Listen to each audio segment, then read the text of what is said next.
Мелодии на висшите светове.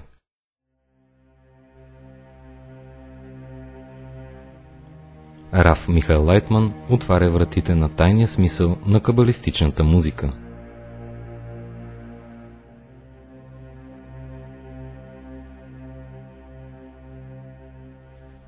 Когато кабалистът започва да усеща висшия свят,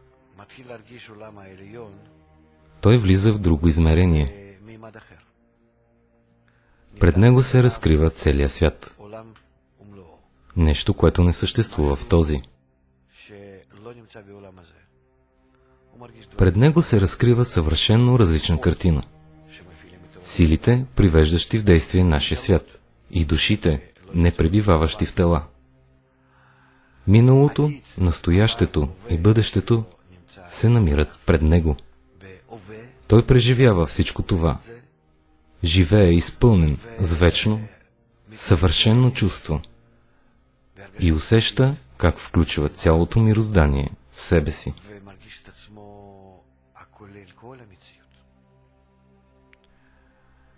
Това дълбоко емоционално преживяване е невъзможно да бъде изразено с думи. В своите книги кабалистите ни дават само съвети как да достигнем такова впечатление, усещане, разкриване на тази реалност. На кабалиста му е трудно да ни предаде какво чувства той, на какво се е натъкнал, какво се е разкрило пред него, какво представлява този скрит за нас свят. От всички способи в нашия свят, които можем да използваме, така че по някакъв начин да намекнем или предадем някаква картина на хората, които все още нямат усещане за духовното, има само един способ, който поне в малка степен разкрива впечатлението и насладата на човека, пред когото висшия свят се е разкрил. Това са звуците.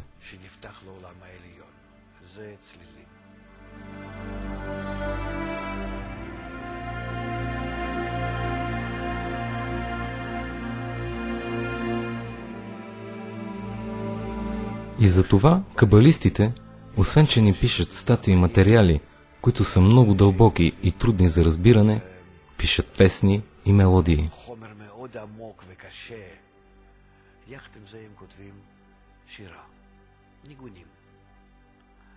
Те са още едно средство да ни предадат това, което те чувстват, по по-кратък, по по-пряк начин, от сърце към сърце, чрез звуците, без думи.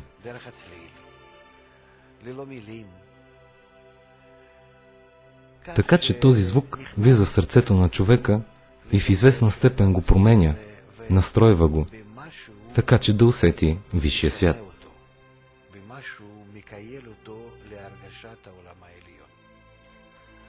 Защото всеки един от нас има душа.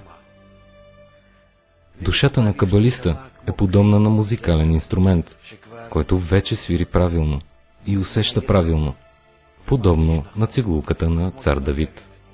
Това е вътрешното кли на душата на кабалиста, в което той усеща реалността и може да я изрази чрез звуци.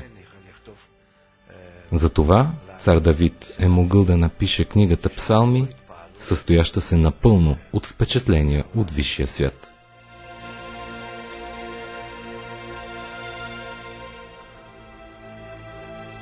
Ние имаме огромен подарък, оставен ни от последния велик кабалист на нашето време, Рав Яхуда Лейпа Леви Ашлак, Баала Сулам,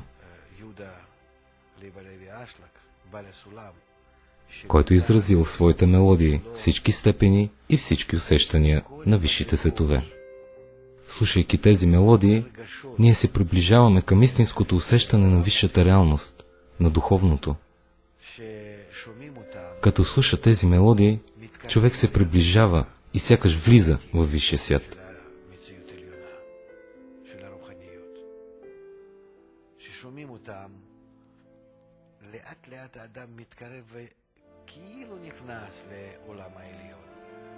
За всеки един, без значение колко знае и от колко време изучава кабала, звуците се явяват най-краткия, най-прекия път най-простото средство да се почувства нещо от духовното.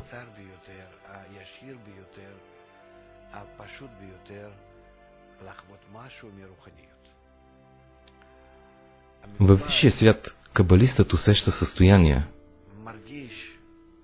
по-добри и по-лоши, отрицателни и положителни сили.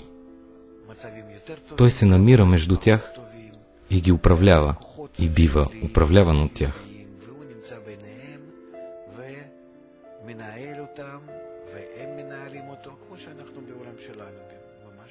Това е много близко до това, което чувстваме и в този свят.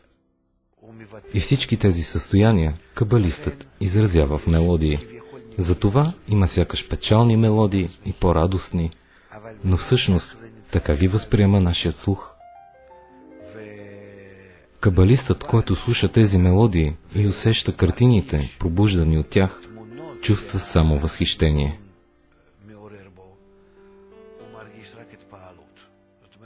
Може да ви се стори, че мелодията е печална, тъжна, но в действителност тя не е тъжна.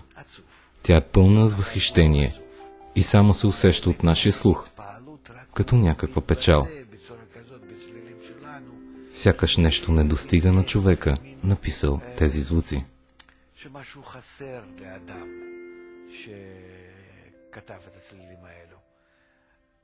Така се струва на нас, понеже в нашия свят ние използваме букви, ноти, недостиг на напълване, келим, а не светлината, която ги напълва.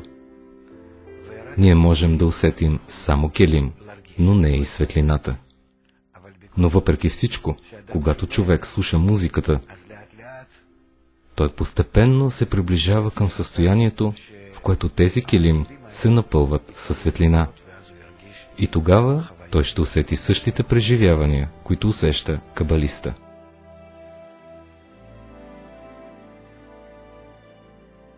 Аз пожелавам всички вие да бъдете удостоени да почувствате тези огромни пространства, усещания на целия висш свят, Твореца, висшата светлина, напълваща душата, нашето общо кли.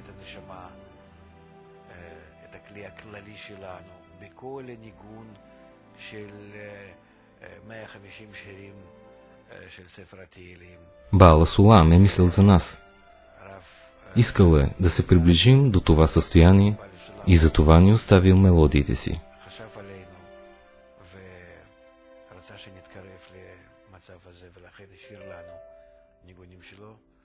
Нека да ги послушаме и нека помним, че това е средство за влизане в духовния свят.